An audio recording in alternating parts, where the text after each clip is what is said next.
অজিরিস মারে আব্বা আব্বা আব্বা কি হইছে আব্বা? বুঝি খুব ব্যথা রে মা। আব্বা বেশি খারাপ লাগতেছে। আমি এখন কি করব আমি? বন্দি হ্যালো, নোমান, তুমি কি একটু আইতে পারবা? আমার আব্বার শরীরটা না বেশি খারাপ। আচ্ছা আমি আইতেছি।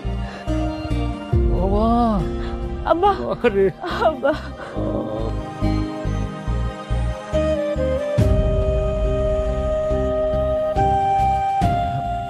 ডাক্তার, আঙ্কেলের শরীর এখন কেমন?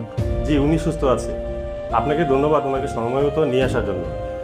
আরেকটু পরে আনলেই হয়তো উনি স্ট্রোক করতেন। অতিরিক্ত টেনশনের কারণেই ওনার এমনটা হয়েছে। ওনাকে একবারই পেনশন দেওয়া যাবে না।